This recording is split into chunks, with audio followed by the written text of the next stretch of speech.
Hello, and welcome to the Everything PT podcast with Matt Taylor and Daniel Bodkin. Please do not consider anything you hear to be medical advice. Just a couple of guys ranting about everything PT. Enjoy the show. Hello, and welcome to episode number 3 of the Everything PT podcast. Today we're going to discuss does great equipment make a great physical therapist?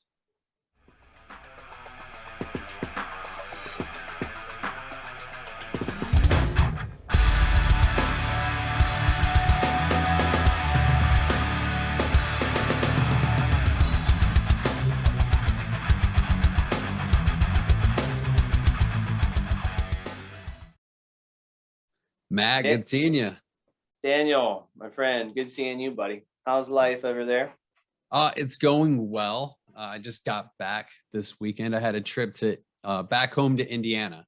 So I did an install of a new Cybex, or the new HUMAC norm by CSMI, for a group called Forte Sports Medicine and Orthopedic in Indianapolis. And they're building this giant facility. They open up next week, and it's surgery center, PT, but they bought a custom isokinetic machine. They had an above ground hydro works, which I didn't know existed. They had golf simulators. Wow. It's a massive rehab. Yeah, it's insane. So it was kind of neat because it fit in perfectly with what we're going to talk about today. So what about you? Oh, life is not quite as exciting in Charleston, West Virginia, but all good, man. We are hammering away at our clinic, and we just got 6 inches of snow over the weekend. Yeah, that was kind of crazy. Was not expecting that, but life is good. Life is good, man. I got a shout out to my good friend, one of my mentors early on, Ray Kasperchek. If you're one of our 2 or 3 listeners, Ray, thank you for all you've done for me, and a special shout out for you. So good. Yeah, if anybody wants to let us, give comments or bust our chops a little bit, by all means, go for it. Yeah.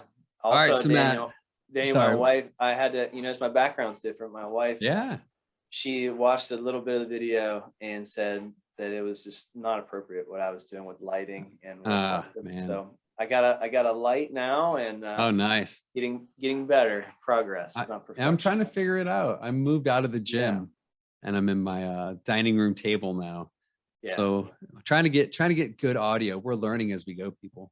They didn't teach next us step this would in therapy be school, Yeah, the next step I'll have to go into my closet upstairs, because I listen to a lot of the rewatch, sitcom rewatch podcasts right now, and at some point through the pandemic, they all were in their closets recording because they had the best audio. So there you go. That'll be my next move, is into the closet. All right, so we're talking about, does good equipment make a good PT or a good therapist? What's the short answer? Short answer, I got to say no, but it can help, I think. Yeah. So I go right to, it doesn't matter what kind of equipment you have. It can cost, that clinic you were talking about, hundreds of thousands, maybe even the $1 million range. Mm-hmm. But if you don't have really, really good communication skills, basic ability to gain someone's trust with the Therapeutic Alliance, then I don't know that they're going to buy into your plan of care and what you're trying to do with them. What are your thoughts? I believe I'm a big believer in my Indianapolis Colts. Yes. And when them, as well as any sports team, when they get the fundamentals right, they're successful. And it's the same thing with us. If you have a good clinician and they have strong fundamentals, the equipment, the specialized equipment will definitely make them better. But if they don't have those fundamentals, it's not going to matter. It's I heard it said before. I'm going to use my neighbor as an example, because he'll never listen to this, but he's a golfer, and I've heard somebody say before that, let's say my neighbor were to go golfing with Tiger Woods. Tiger Woods could use his clubs and perform very well. Maybe not as well as if he used his elite set, but if my neighbor tried to use Tiger Woods's, really expensive golf clubs, he probably wouldn't be any better. And it's the same thing. If you have somebody that's not a solid clinician, They're not getting a good evaluation. They're not targeting in for the patient what the patient needs. It doesn't matter what equipment they have because they'll never get there. Yeah, yeah, no doubt about it. And what about equipment enhancing our ability to just load patients too, and just being able to load patients really, really effectively. Yeah, Huge benefit. especially if you look at across the plan of care. Early on, let's just take an ACL, but we can apply this to any of our patients. In those early stages, it's not like you can have them in a squat rack.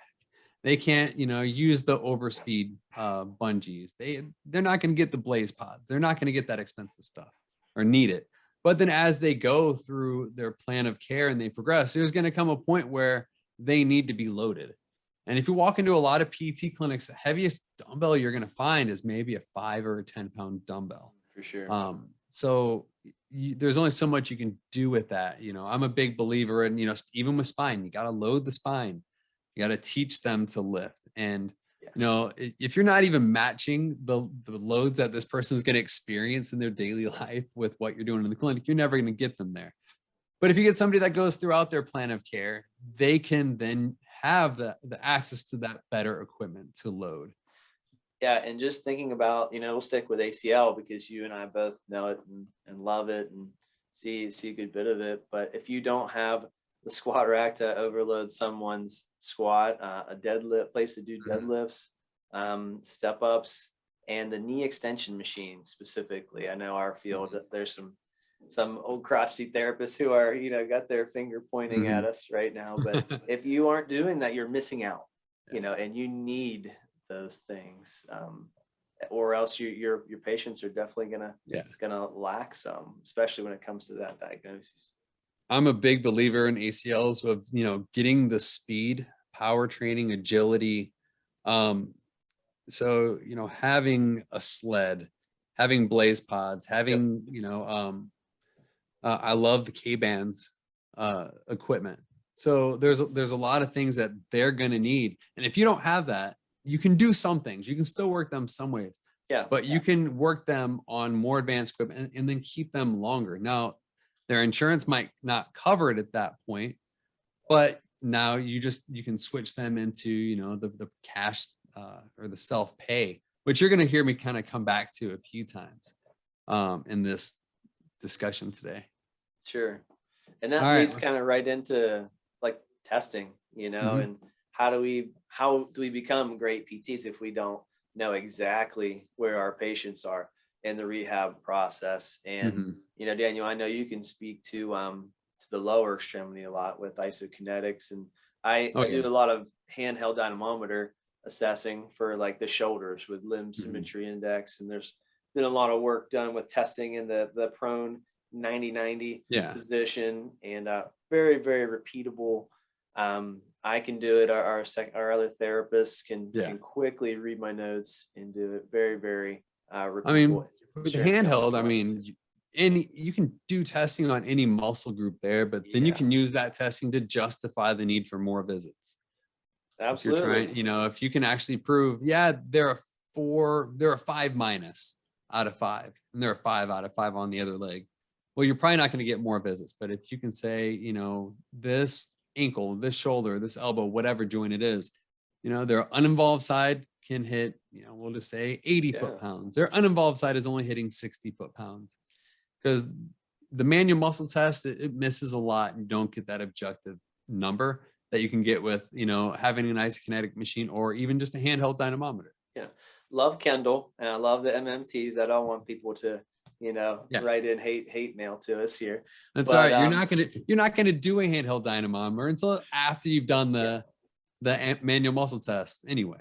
And for real early on in the rehab process, acute even into subacute settings, I think that's appropriate too for the MMTs real quick. No need to get into dynamometry, but when you get past that 4, that 3+4, is there a 4 minus? I can't remember. I'm not sure, And then you need to 4 minus is going to be different than mine, Exactly. But are you a 90-pound girl, a female, or are you, a 225-pound guy that used to play football too, Yeah. you know, so lots of But discrepancy. it's not just for the insurance, it's for the doctors. You can say, hey doc, they're not there yet. Or they still have this issue. I want them to come back. I want them to do a home routine for the next 2 weeks. Come back in because I want to make sure that they're still on track. So you can get, another visit that way. But the patients see it when you can show the patient Yes. their discrepancies, a bilateral or a muscle Yep. balance discrepancy. When they see it, then they know, hey, I need to keep working on this. So they're right. great. They go, what did I get on that? What did I get? Oh, how much have I gained from the first time? Mhm. It's engaging them. Yeah, And absolutely. we know the more we can engage our patients and have them involved in their care, the better they're going to be and the more independent, which is what our goal is. Exactly. Absolutely. Now, something you mentioned earlier was having that therapeutic alliance with the patients. That's huge. Yeah. For your patients right there. Like you just mentioned, you're engaging with them, you're creating that relationship with them. And, Mm-hmm. the equipment, you don't need, or if you don't have that alliance with them, the equipment's not going to matter. But you were just giving a great example of how having the equipment can help that therapeutic alliance with the patient. Yeah. If someone walks in and they see all this great equipment in here and they're like, this looks familiar, this looks like the Alabama strength and conditioning facility. That's exact.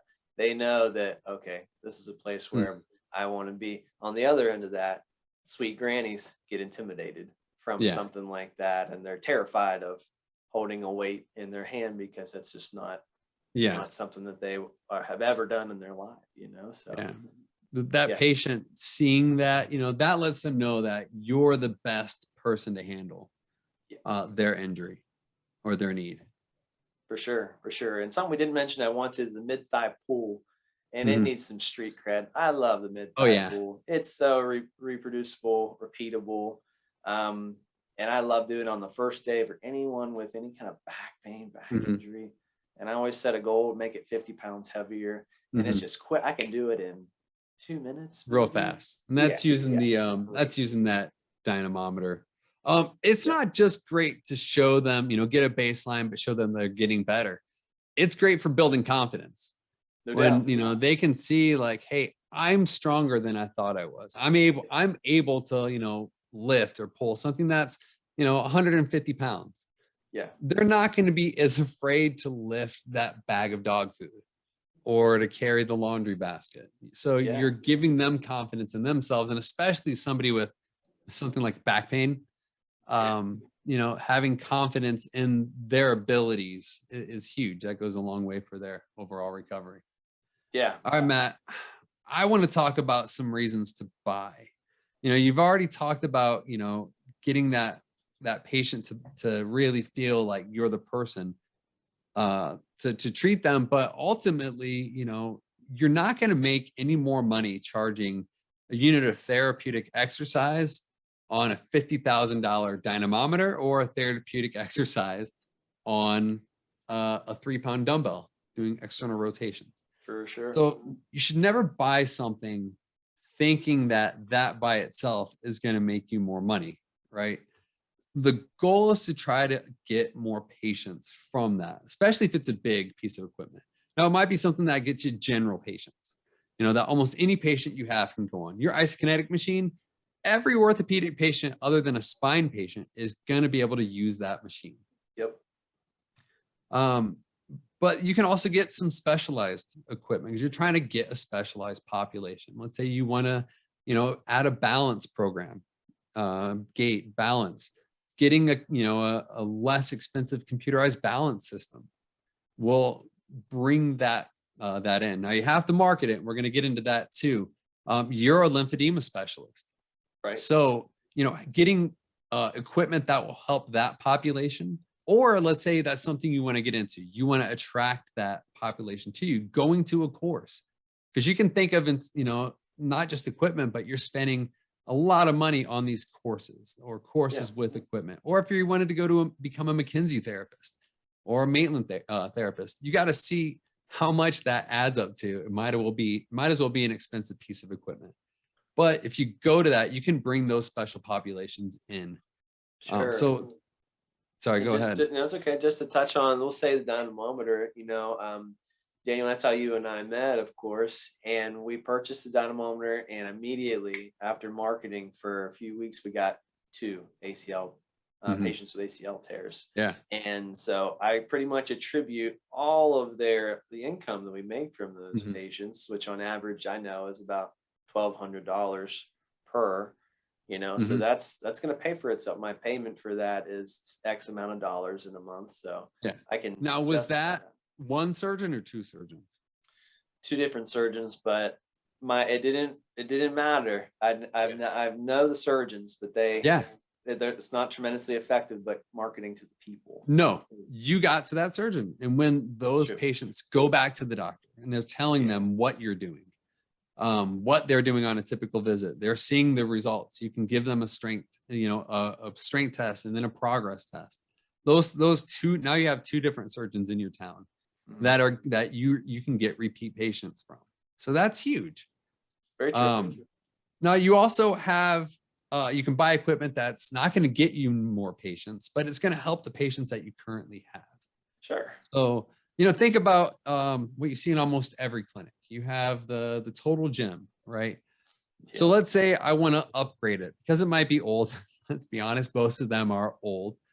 But another one, the one that I have is the shuttle. I have the shuttle MVP. So Great I'm piece. replacing one piece of equipment with another. And my patients are going to get more out of that more expensive one. It's going to help my higher end patients because they can get loaded. I think mine can go up to 700 pounds. I can do more dynamic things on it, but it's Wow. also better for if my grandma were to go there, it's safer for her to get on and off of that. And I can reduce the amount of load very easily to where there's no load. So I can use it even for my, immediate post-op knee patients. So Mhm. I'm not bringing anybody new in with that. I Yeah. didn't get a new piece of equipment. I had to replace something. Very Everybody, versatile. yeah, Very exactly. versatile If piece you of have a equipment. treadmill in your clinic or you want a treadmill, are you going to buy the really cheap one? Or are you going to Don't do or it. you're replacing one? You want to get one, you're not going to get the freaking Peloton, but get something that's a little bit nicer. Because now if you have patients who enjoy walking on the treadmill for exercise Yeah. or running on the treadmill, or they used it while they're in rehab and they really like the benefits of that, especially if there's a snowstorm. Snowstorm. So That now that happens. patient is ready for discharge, right? And they love using that equipment. So now you can say, you know what, before patient hours or during lunch or after hours, set up a time where they can come in and they're paying you, amount to do that. They might go to the gym and walk on the treadmill and they might do a couple little weights. Well, they could do it there with you. So it's a great way if when you have that nice equipment that they can use, you Very know, true. so now you just converted somebody from a PT patient to a fitness wellness client. Yeah, So which is that our business model. Can absolutely, I tell you one quick story? yeah. I want you guys to live through me and don't do what I did. So when we first got into business, we bought a cheap treadmill, a cheap bike. They've both been replaced because of this one incident. So we got a professional soccer player in for just some personal training. Back then, the early days, I was doing personal training, and we wanted to do some interval training on the treadmill. Well, this guy weighs about 210 pounds of solid muscle, and we pushed it. We got the treadmill up to like a 15 incline and just started to sprint, and you hear and it stops. It comes to a dead halt, and he almost goes flying off. And then I get him right on the bike. I'm like, that's okay. We can just we can do interval training on the bike. The first round on the bike, something flies off the front of the bike. Boom. And I'm like, man, I am so embarrassed. I'm so sorry. This He is was his very first gentle. day. This was no, like a week into Uh, training, but it was obvious that we were not prepared for something. yeah. So you have to there's a threshold, and you don't have to get the Mhm. best, but No. don't get the worst. Yeah. Somewhere in the You middle, can buy things that are probably the upper used. middle, I think. Yeah, lightly used, Refurbished commercial equipment. grade. Yeah, Yeah. That's how I got my shuttle MVP. I bought a refurbished one for yeah. half the cost. You don't have to have a woodway or No. anything, but Another don't do reason that. that why we would buy is to maybe help out clinicians. If you have somebody who's a shorter stature of you. Like right now, you and Kyle are both tall. So it's not a thing for you to have, the higher tables. But let's say you hired somebody that was 5'2", and they're having a hard time with that. Is it good for you to have a high-low table that can be used? Is it good for you have a patient population that it can help out too? So, having one table that's high-low can go a long way for them. I will tell you, if you do a lot of like stroke or neuro stuff, that would be wise, because the whole transferring thing, that would be a good idea. Bringing value to your patients, when they see barbells, that's great. And I've even mentioned converting people to, fitness wellness. So you're bringing more people in, or you're retaining patients. If you have things like an attraction table that's computerized versus just a Saunders pump up unit, for the people who that machine or that table really benefits, they want that machine, right? They see the value in it. But then you can turn those things into, more visits down the road. Because we know lots of times we're going to have recurring low back pain, or if they have a disc herniation in their low back or their neck, we know that, it's going to come back. So, let them know at discharge, when this comes back in 6 months, a year, whenever, or if you're feeling a little bit stiff or sore, call me, come in, we'll get you on that. You're not going to do the full, hour-long treatments unless, it actually comes back all the way. But, let them know you can come in, get on the traction table, run you through for 15 minutes. And, we do it however much they need or when they need it. So now you're bringing that person in as a long-term patient. So think of some of your equipment that way also. Next, I want to talk about how to figure out how to pay for this stuff. It's expensive, y'all. I'm telling you, man. We're going to do an upcoming episode on when you go from being a staff PT to a clinic director, or in your case, an owner. There's a lot of things that change, and a big part of it is knowing your finances. So it took me a while to figure that out when I was a director, but know how much you're profiting per patient. And I'm just going to use some of the numbers that I had when I was running a clinic outside of Nashville. I was profiting $12 to $14 per patient. And if I had 35 visits a day, because it was me and a part-time PTA, that means, about $500 a day that we were profiting. So over the course of a week, that's, about $2,500. Over the course of a month, it's about $10,000. So if I have a $5,000 piece of equipment, I can figure out, well, if I, look at it just from profit, if I'm trying to figure out how much can I actually afford, you can look at it from that standpoint.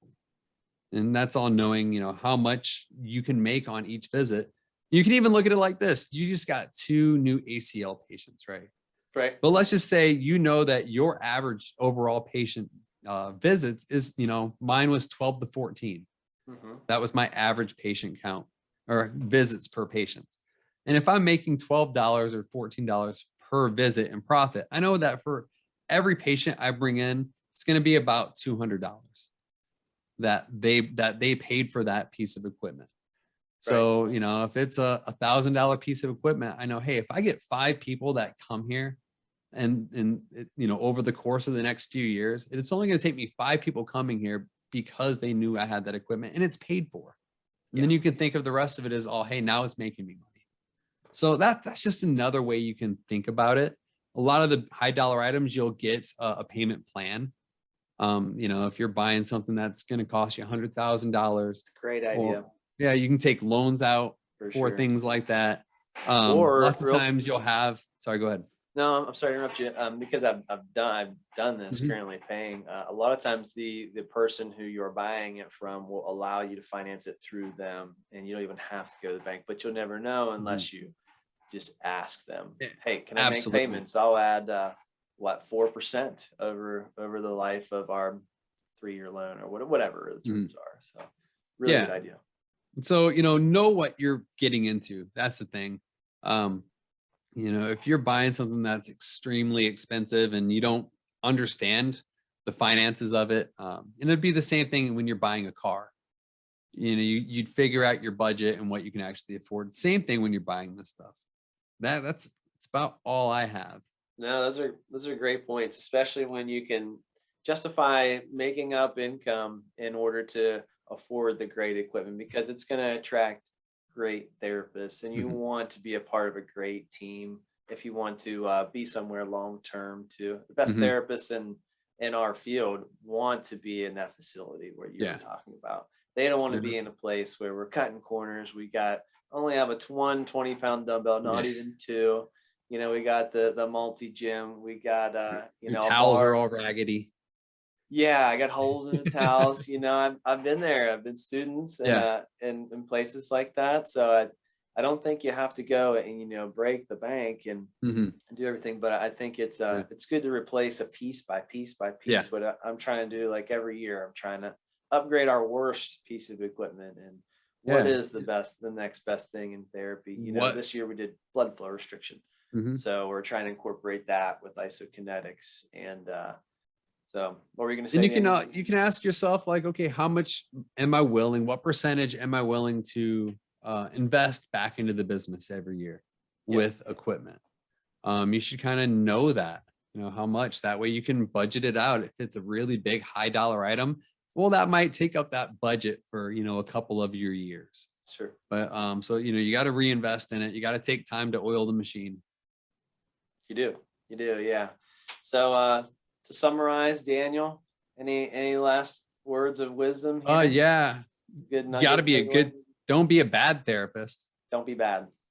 Bad therapist with good equipment is still a bad therapist. That's true. So, get your basics down, have to be, get that Therapeutic Alliance, and then having the equipment will definitely benefit you, and knowing how to pay for the equipment is the other side of it. So I think that kind of covers everything Yeah, that we I talked about. I would agree. I would say start with the patient in front of you. Mhm. Start bonding with them. Get Yeah. get their alliance, whatever way that you can, and look to incorporate some really cool ways to engage them that are also have some evidence and science Mhm. behind them that are going to get them better Absolutely. for sure. In a nutshell. So Awesome. All right, Matt. I think that'll do it for today. I think so. I think so. Thanks, Daniel, and Yeah. catch you guys, everyone, Yeah, and next we're week. trying to get a special guest coming on. So, look forward Yeah. to that. We each have a handful of people that we want to get on the podcast. And let's be honest, it's probably just people that we already know in the PT world listening to this anyway. But if there's ever a topic that you want to get on and talk about, or want us to talk about, get a hold of us. Yeah, You feel can find free. all of our information. I know it's at least on the YouTube Somewhere. page. It's It's out there, somewhere. guys. Yeah. If you look hard enough, you'll find it. All right. I'll talk to you next week, Matt. All right. Sounds good. Thanks, Daniel. Yep. Bye.